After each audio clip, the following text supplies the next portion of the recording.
Hello everyone, welcome back to the physics class.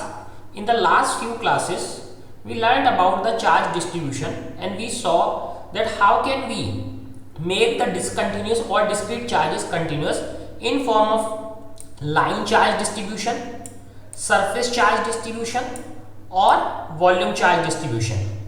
So we defined one is lambda, linear charge density, second one is sigma, surface charge density, and rho, this is volume charge density.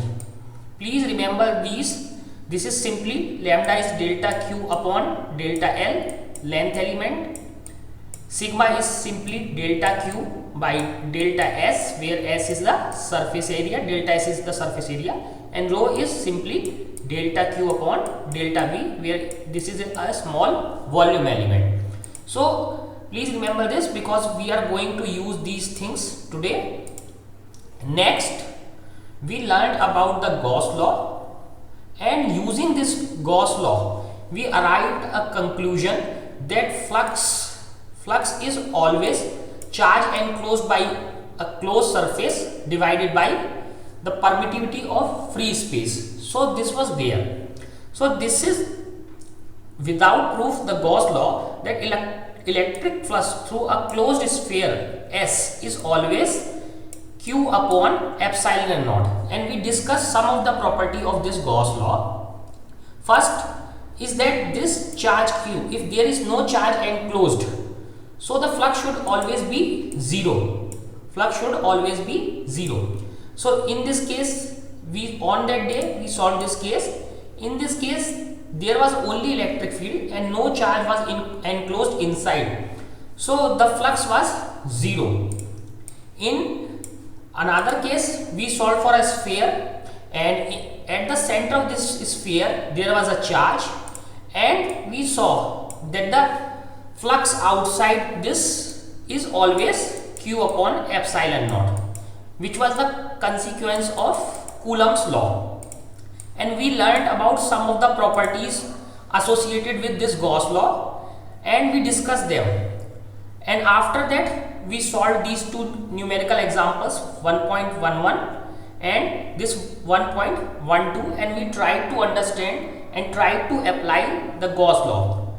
By application of Gauss law, we measured the charge at the center or inside these closed surfaces. So in this way, we try to understand the Gauss law.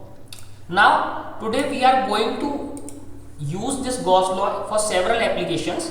So what are the applications of this Gauss law? Okay, so today we are going to learn that.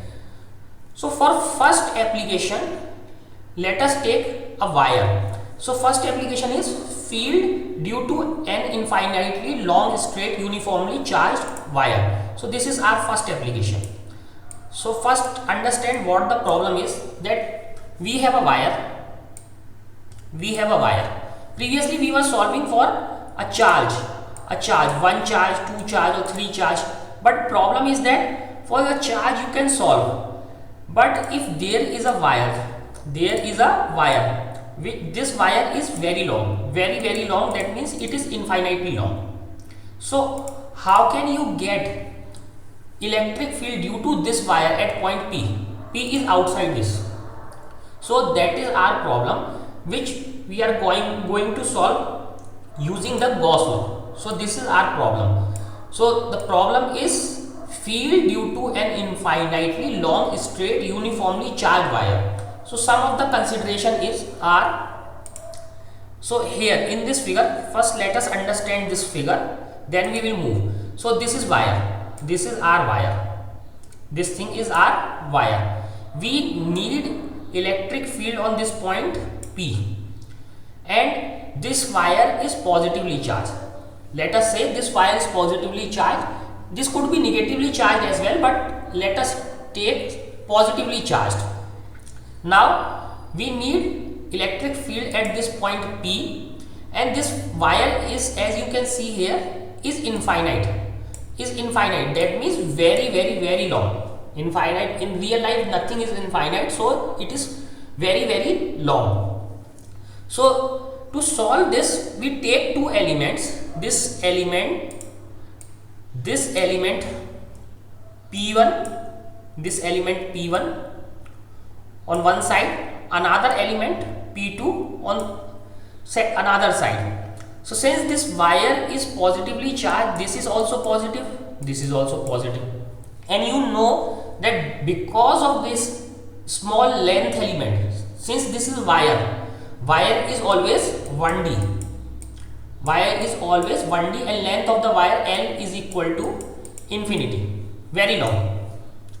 Now since this is a wire, hence we will use lambda is equal to delta Q upon delta L, where delta L is the small, very small length element. So let us take one small length element is this P1, another small length element is this P2. This is P2, this is P1, and because of these we need the electric field at this point P, So let us redraw the figure. This is wire, we need electric field on this point P. This wire is infinitely long, okay, and this wire is positively charged. So what we do, we take a small element here and another small element here. This is element P1, this is element P2. Since both of these are positively charged, this is also positive because whole wire is positively charged, so the electric field must be outwards. So electric field on this point would be like something like this, outwards, okay, and from this it is again outwards like this. So in both the cases electric field is outwards. So in that case, you know the direction of electric field, overall electric field would be outside. Same is shown here. Electric field due to this point is outward this, and due to this element is again outward. So the resultant electric field would be in this direction. Now if we rotate around this point, so this will make a circle.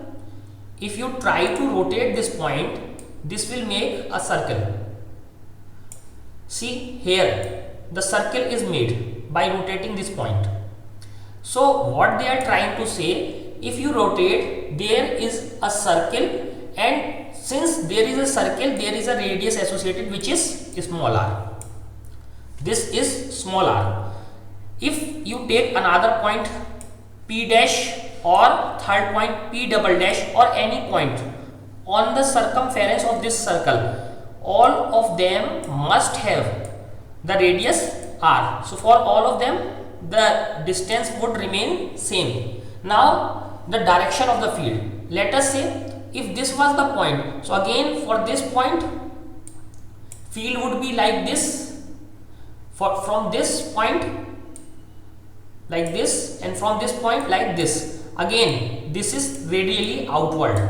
For this point this is like this, and for this it is this. So again direction is radially outward. In all the cases we are seeing that the direction is always radially outward.